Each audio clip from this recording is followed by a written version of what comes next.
Olá pessoal, eu sou o Pacete, esse é mais um episódio do Tech for Business, o podcast e videocast da Sonda Brasil, que eu tenho a honra de apresentar e conduzir aqui muitas conversas voltadas à tecnologia e inovação.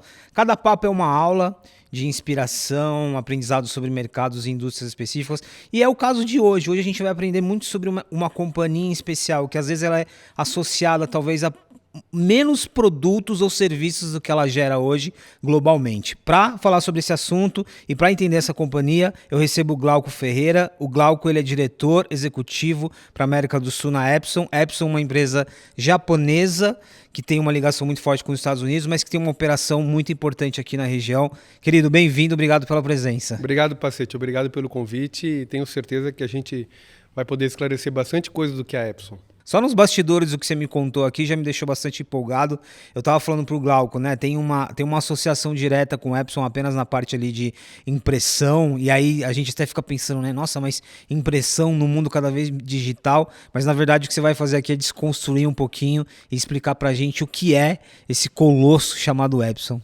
É interessante que quando a gente pensa em Epson, como você disse muito bem, Pacete, as pessoas associam a impressora. Mas se a gente fala, por exemplo, em lifestyle, olha por onde navega a Epson. Muitos não sabem que a origem da empresa era Seiko Epson. Seiko são os famosos relógios de luxo, grande Seiko, que chegam a valores assim de $400 mil. Então são produtos bastante elitizados e com bastante qualidade. Esses relógios, que são parte do berço da origem da nossa empresa, também desenvolvem relógios dedicados para mergulhadores com capacidade de profundidade de até 600 metros. Olha só. Então é impressionante. Aí se a gente muda um pouco, ou muda bastante, a gente vai para o céu, a gente vai para o segmento aeroespacial, existem microdispositivos que estão lá em foguetes que são lançados para grandes missões. Depois a gente vai ampliando um pouco mais essa capacidade de entendimento do que é a Epson, além da impressão, setor automotivo, marcas muito relevantes como BMW têm microdispositivos Epson ali instalados. E aí, claro que a gente fala em um portfólio bem amplo que vai de impressoras, scanners, videoprojetores, impressoras dedicadas específicas para algumas questões de etiquetas muito próprias que eu vou comentar com você durante o nosso bate-papo. Então, isso é Epson. E até o setor de robô. E o robô, que é um eixo importante para a gente, uma linha específica, mas que também faz parte de muitos setores de tecnologia, ou seja, a Epson contribuindo com a tecnologia, com o seu robô, que é uma outra tecnologia bem importante. No caso específico de robôs aqui, e aí Japão e robôs a gente tem o melhor dos mundos, mas são robôs ainda muito voltados para a indústria, Totalmente. Totalmente para a indústria. Totalmente dedicado para o setor industrial. Mas é interessante que aqui em poucos segundos ou um minuto eu consegui te mostrar que a Epson vai muito além do que é o setor de impressão, né? Epson é aquele perfil de companhia que talvez você não sabe, mas está utilizando um produto ou serviço ou se beneficiando dessa relação. Por que a gente ficou muito conhecido? Por que a Epson ficou muito conhecida pela impressão? Isso é uma característica da região ou globalmente ela ficou muito conhecida porque esse talvez foi o negócio core por algum tempo? Por quê? Eu acho que a resposta a essa pergunta me remete aqui à primeira Olimpíada que teve o registro da primeira impressão de um tempo de um atleta. Então, o primeiro relógio que foi de fato utilizado numa Olimpíada foi um relógio Seiko, né? E aí havia o desafio de registrar esse tempo. Então criaram uma impressora eletrônica que foi capaz de registrar os primeiros recordes, os primeiros tempos desses atletas. Essa impressora que foi utilizada, que era uma impressora Epson, ela chamava EP100. E a EP100 foi a origem da marca Epson e acredito que por esse motivo as pessoas associam muito Epson à impressora, porque essa primeira impressora, chamada EP100, surgiu o nome da empresa, Epson, filhos da primeira impressora EP100. EP100. Então aqui você está narrando de fato o nascimento da empresa, de uma necessidade ali de Seiko e esporte.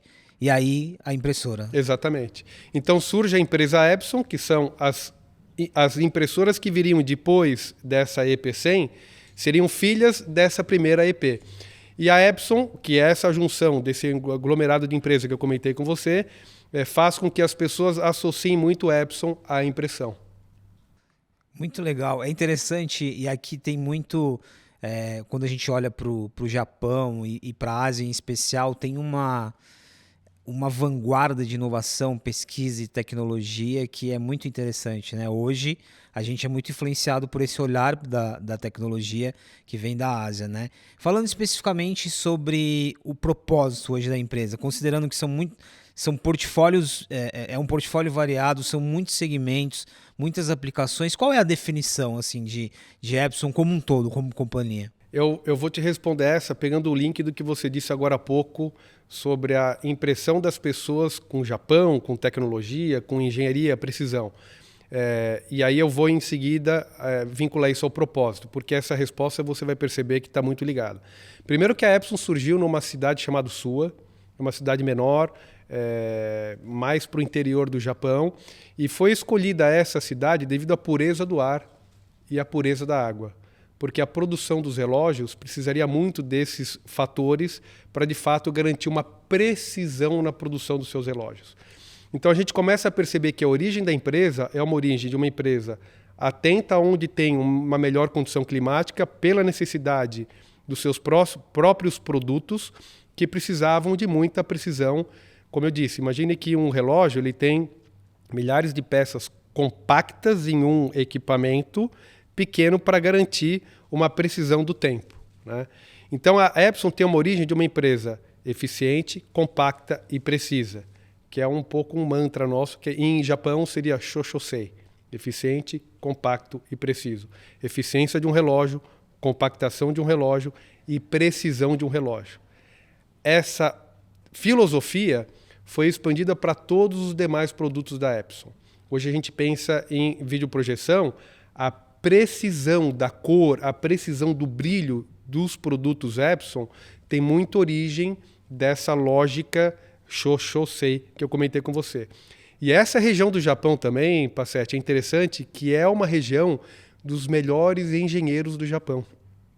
Então não à toa foi escolhida essa região. Mais uma vez, entrando na questão de... É quase uma... É quase, não, é uma arte, literalmente, Sim. né? O nível de detalhe e cuidado. Se você um dia tiver a oportunidade para conhecer a fábrica da Seiko no Japão, o processo produtivo, é um laboratório em que ficam os japoneses com mais de 20, 30 anos de experiência, com uma pinça, com um microscópio, para colocar aquela peça naquela posição, daquele jeito, gerando uma precisão extrema na produção dos relógios Grand Seiko, né? Esses que eu comentei com você, que tem valores de até $400 mil. Se a gente pensa numa questão de cuidado com o meio ambiente, desde a origem da empresa, existe um lago nessa cidade e a Epson tem um compromisso de, enquanto existir, preservar esse lago, algo que é tão complexo nos dias atuais, né?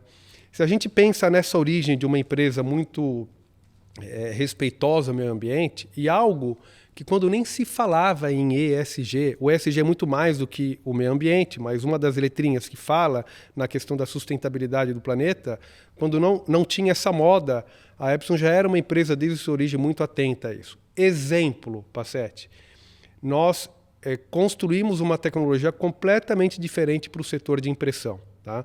Então, impressoras, por exemplo, existe uma tecnologia para o setor corporativo que é a laser.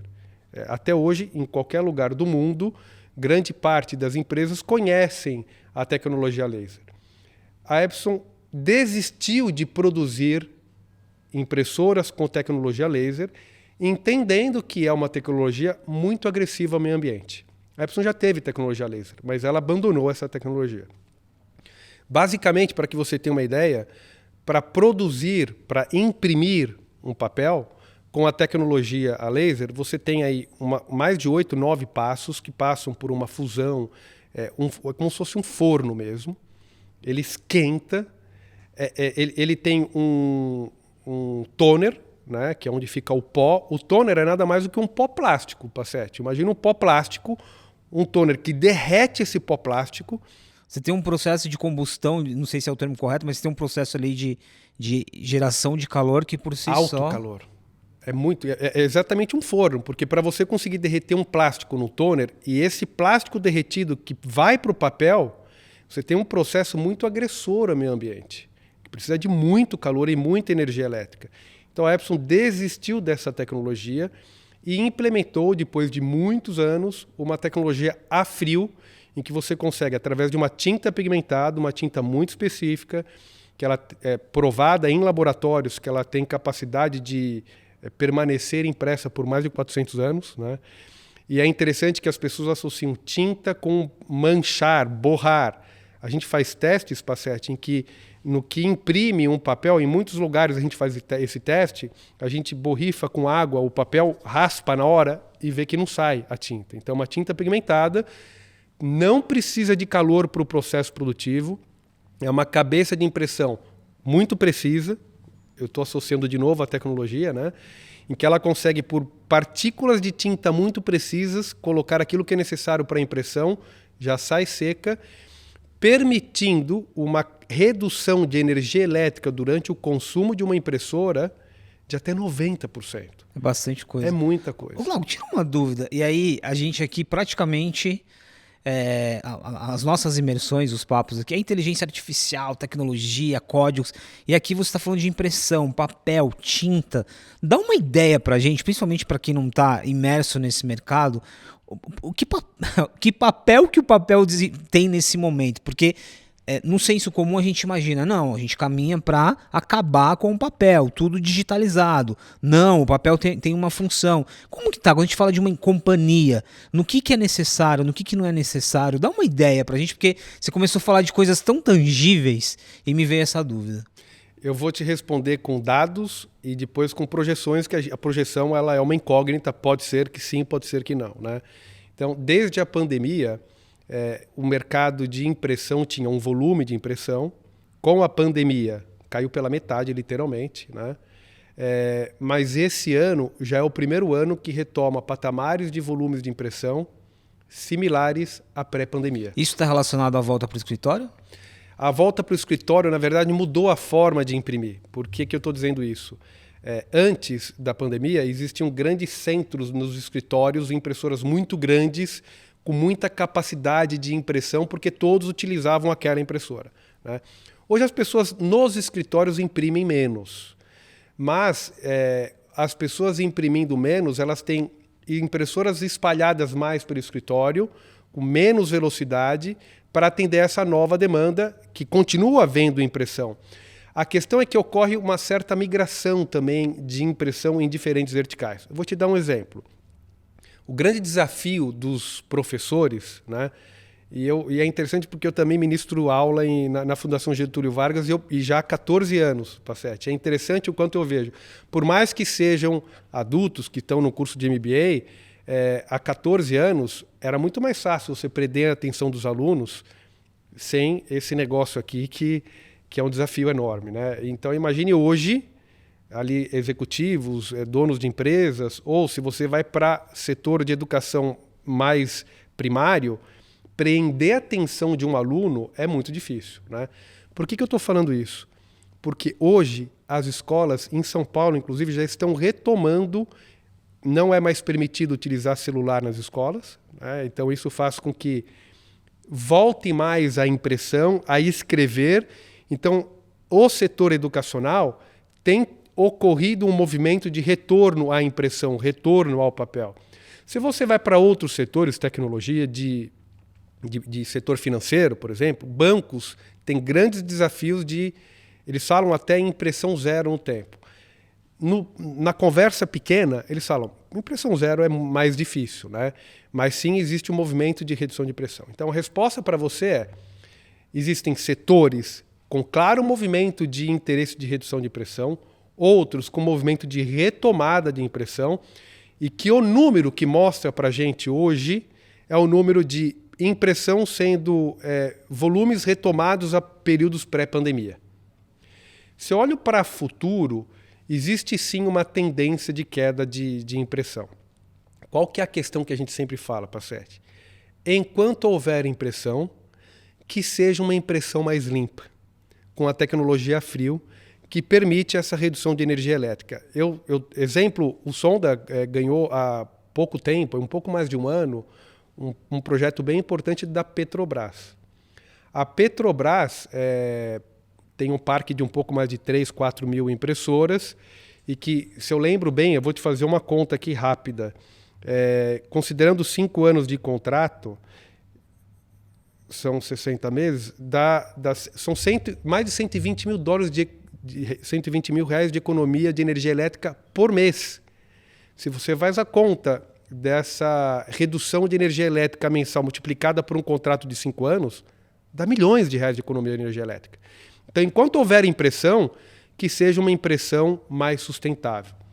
Aí você fala, puxa, mas e futuro, quando deixa de ter impressão? A Epson não é uma empresa de impressão. Ela tem a sua origem como uma empresa de impressão.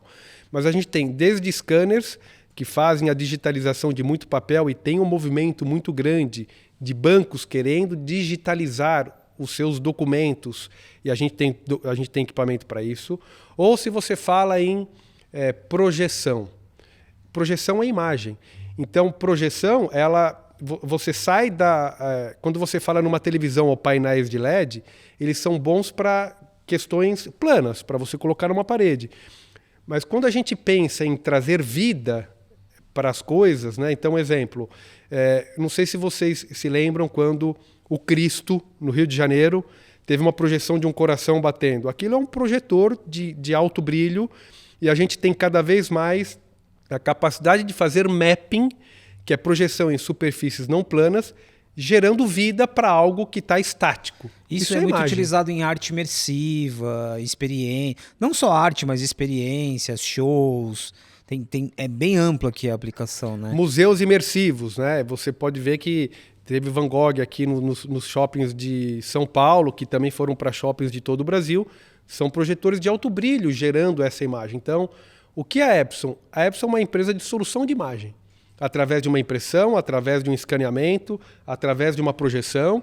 Com a entrada de inteligência artificial, a gente tem mexido cada vez mais em como levar soluções para os consumidores finais através da imagem com inteligência artificial. Glauco, hoje, olhando para o portfólio, está muito claro isso, né? A Epson não é uma empresa de impressoras, ela é uma empresa de solução de imagens, acho que o propósito está dado aqui. Olhando do ponto de vista de volume hoje para o portfólio, o que é o carro-chefe? É impressão. É impressão. Então, por mais que você diga isso, tem um olhar estratégico aqui, importante, de entender que o mercado caminha para uma mudança e você tem outras vertentes aqui. A sua pergunta é muito importante porque ela responde o porquê da mudança de estrutura da Epson de um tempo para cá. A Epson tinha um presidente por região. Sei lá, tinha um presidente na Epson do Brasil, um presidente na Epson da Argentina, em algumas regiões estratégicas, presidentes que representavam a empresa naquela região geográfica. Nós não temos mais presidentes por região. Nós temos 3 grandes verticais, e essas verticais com responsabilidades em diferentes regiões. Por exemplo, eu era responsável para um tipo de produto para o mercado brasileiro. Com essa nova divisão, eu passo a ser responsável para tudo que são produtos corporativos para a América do Sul. Existe uma pessoa como eu, que é a Evelyn, que é responsável para produtos industriais também para a região da América do Sul. E tem o Marcelo Madi, que é responsável para produtos residenciais. Então percebe que não tem mais figura da Epson para aquele país. São 3 grandes executivos responsáveis por essas verticais. Por que disso? Porque dentro do meu portfólio existem produtos que não são impressoras, que têm ganhado cada vez mais espaço e ganhado peso no faturamento da Epson do Brasil. Isso deu foco para a nossa estrutura e nós temos ganhado importância. Então existe sim um movimento de produtos corporativos, não só impressão, ganhando espaço no portfólio da Epson, e com o tempo nós entendemos sim, com esse foco, que a gente vai trazer um equilíbrio do faturamento que não seja mais tão concentrado em impressora, como já não é comparado a alguns anos atrás. Isso tem uma meta de período, por exemplo, 15 anos, 10 anos? A gente tem uma meta sim, inclusive a cada 5 anos a gente refaz o nosso plano estratégico da Epson para os próximos anos. Nós tínhamos um plano Epson 25, e nesse momento está sendo construído com o Japão os próximos 5, 10 anos. Então a gente em breve vai ter divulgação sobre isso. Glauco, antes de... Eu vou explorar um pouquinho mais ainda a sua vertical no mundo corporativo, Mas já pegando o gancho, falando de imagem, falando de inteligência artificial, eu vou trazer um pouquinho mais de tecnologia aqui, e aí o lado acadêmico vai ajudar muito.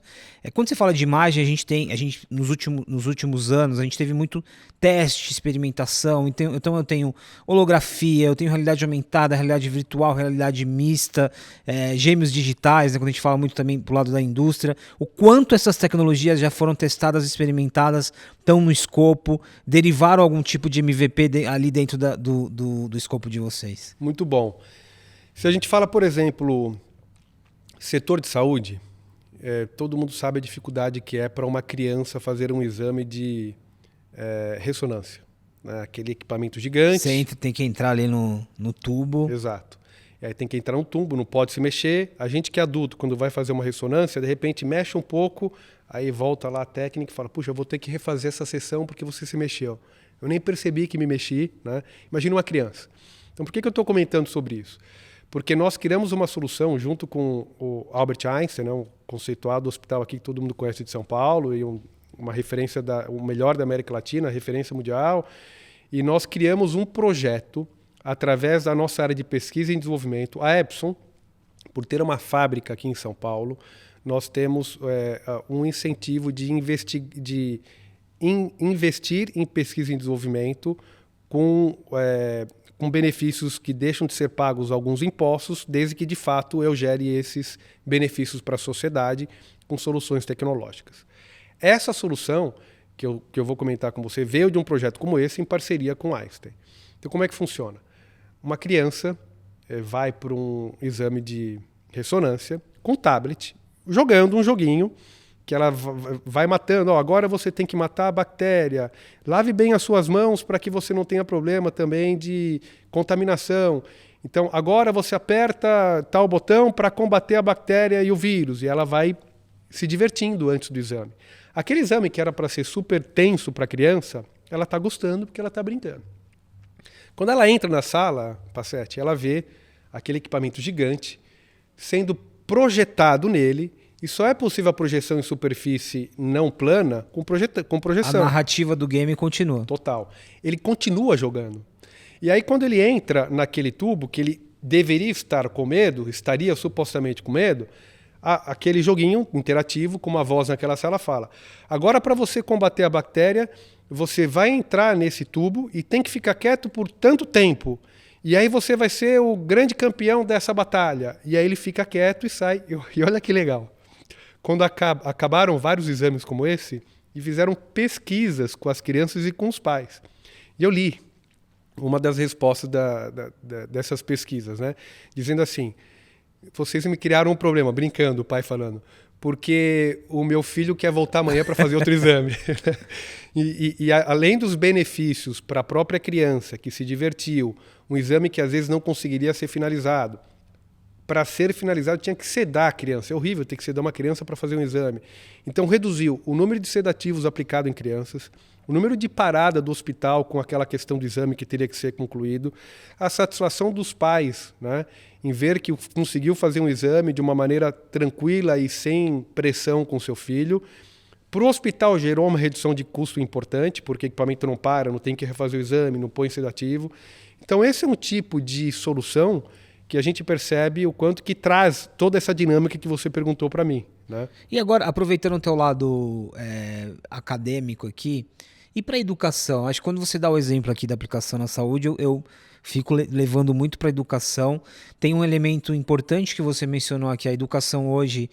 A educação ela sempre viveu o desafio de tentar entender como equilibrar o uso da tecnologia, né? A tecnologia sempre foi importante, mas teve um ponto de equilíbrio. E hoje, quando a gente fala da redução das telas ou até de um uso mais consciente ali no caso dos celulares, a gente está repensando de novo o formato da educação. E aqui talvez é um exercício que você vai fazer presente e um pouco futuro.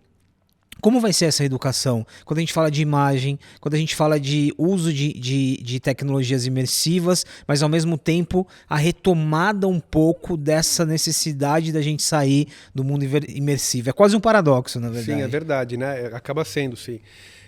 Então, quando a gente fala no setor de educação principalmente, o que importa é como você conseguir a atenção daquela audiência, que são os alunos, para uma aula, que é uma aula bastante cansativa, muitas horas que o professor tem que perder atenção. Então, é necessário utilizar diferentes recursos para que a aula seja mais agradável. Então, quando a gente fala em diferentes recursos, momento de escrita, momento de uma projeção, e a imagem, Passetti, é muito importante para isso. Por quê? Existem estudos claros que demonstram a capacidade do cérebro processar uma imagem é 600 mil vezes mais rápida do que um texto. Então a imagem ela é um grande parceiro do professor no processo de aprendizagem.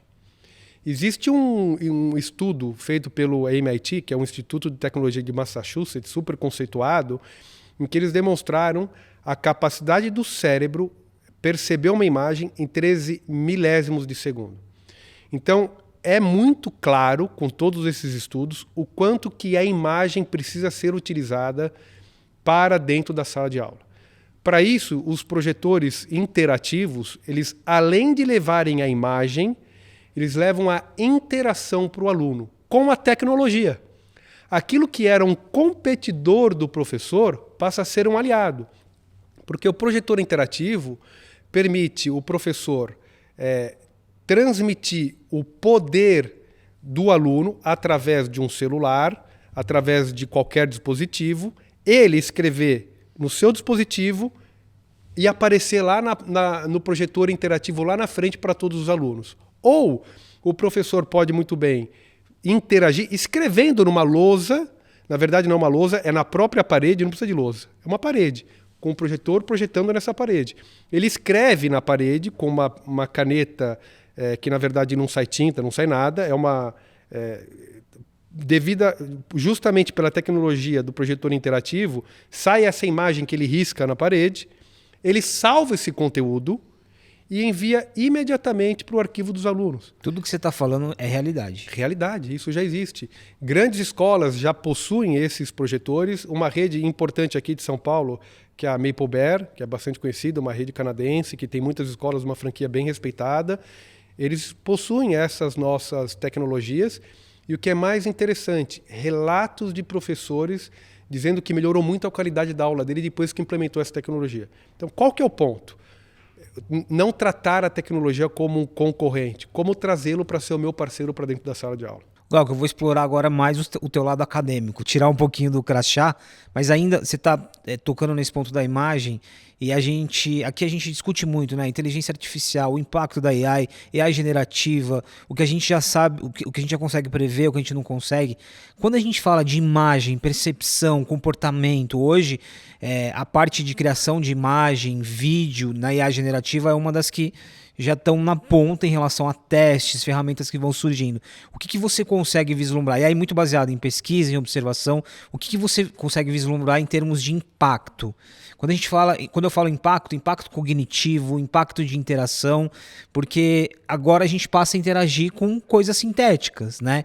É uma pergunta um pouquinho mais contextual, mas eu queria muito te ouvir, porque aqui tem uma relação entre o core de vocês, que é olhar para a imagem, né? E aí uma tecnologia que muda muito essa percepção de imagem.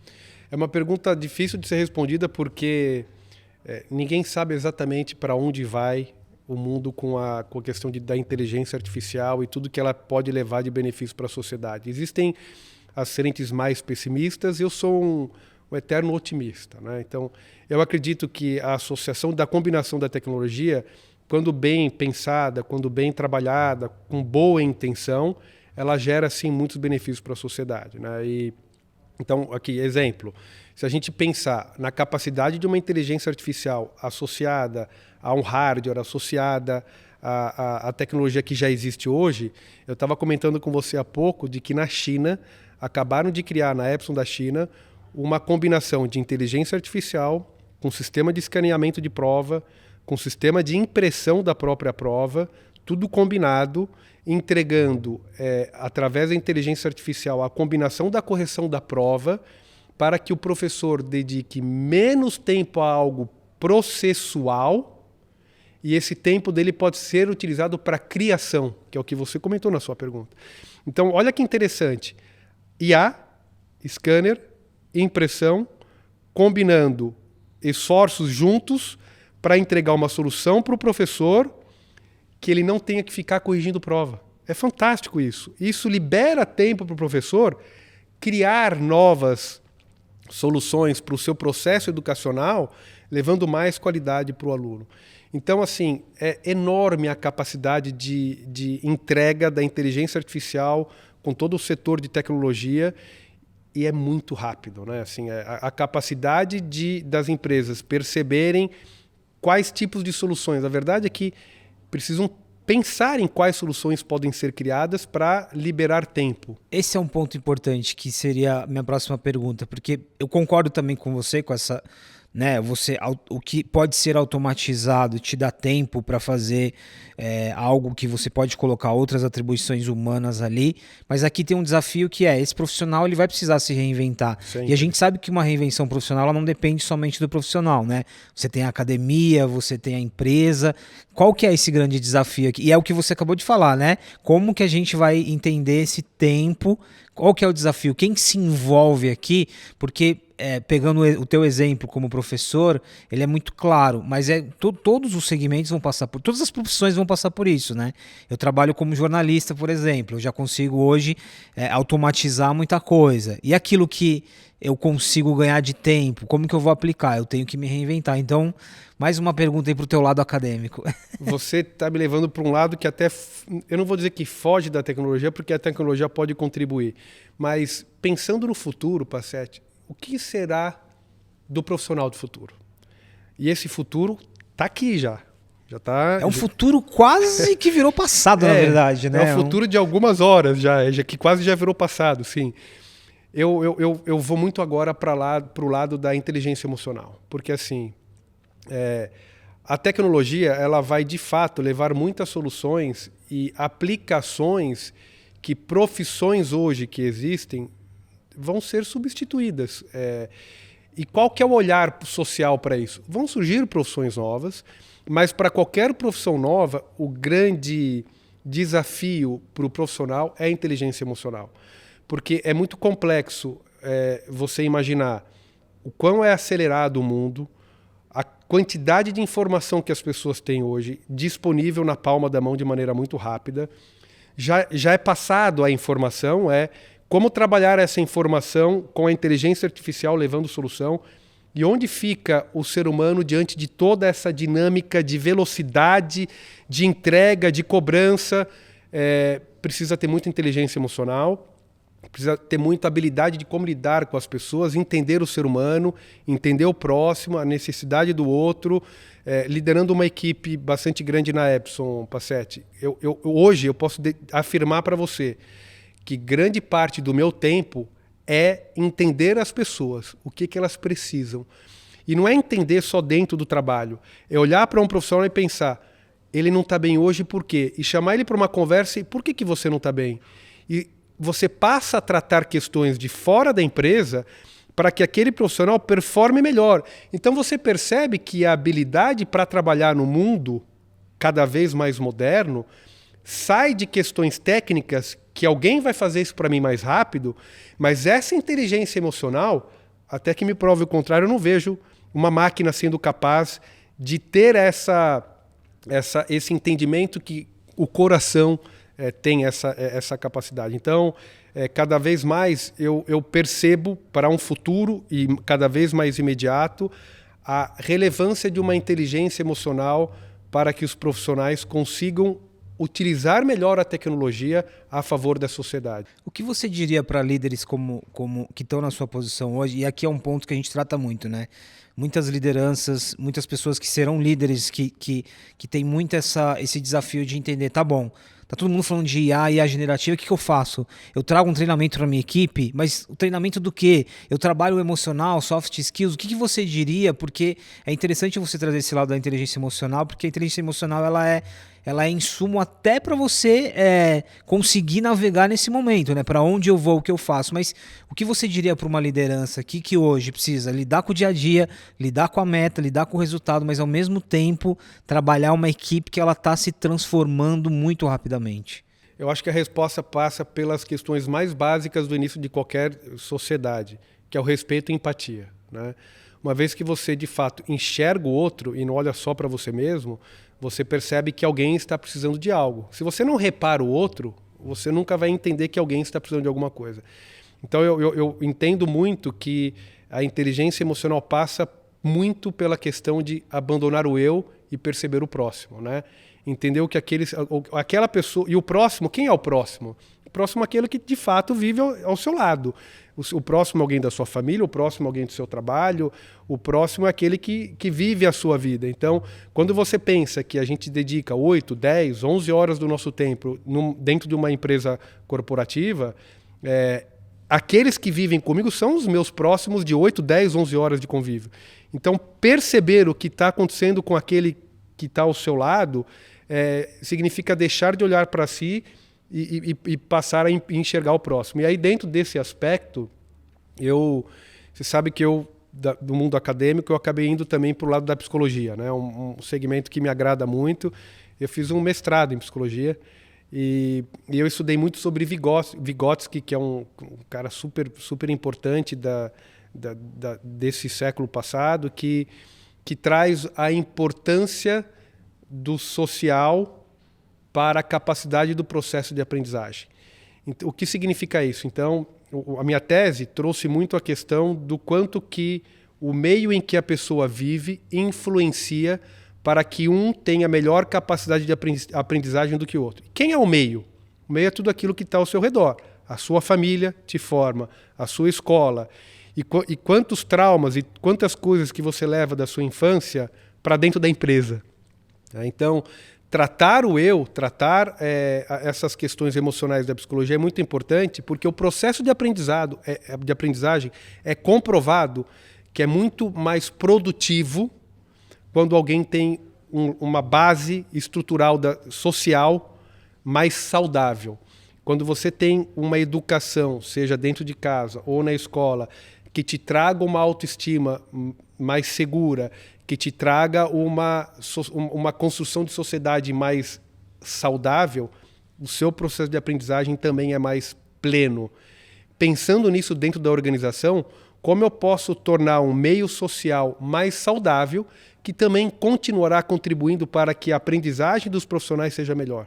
Gostei muito do lado psicólogo aqui, da psicologia, na verdade, mas que apareceu em muitos momentos da nossa conversa.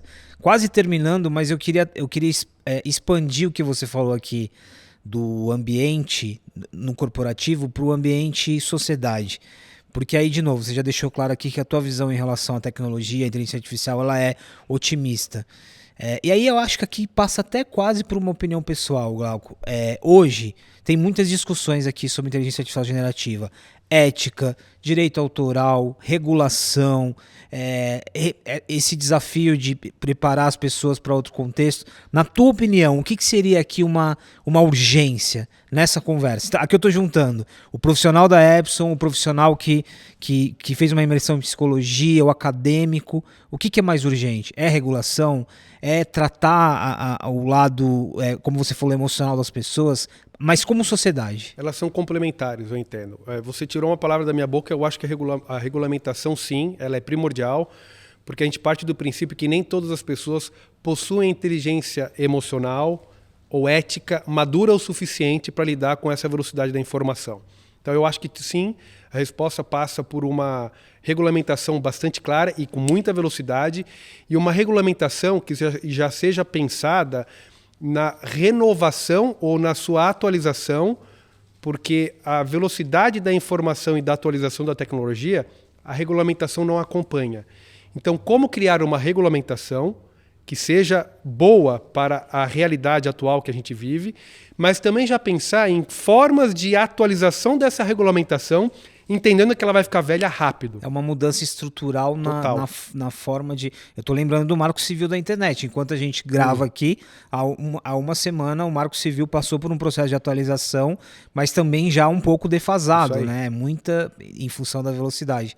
Cara, eu adorei o rumo que a nossa conversa tomou, porque eu acho que é isso, né? Eu gostei muito do teu olhar para a inteligência emocional, que ela vai ser cada vez mais necessária, mas o olhar do contexto também. Deixa eu terminar com uma pergunta, com uma curiosidade. Mesmo sendo uma empresa com origem no Japão, ela hoje, ela consegue conservar, e mesmo virando uma empresa global, ela conserva muito o estilo japonês de fazer gestão? Muito. Conserva? Muito. E aí, a pergunta é baseada nisso. Eu observo empresas japonesas e que atuam aqui no Brasil, segmento automotivo, outras áreas.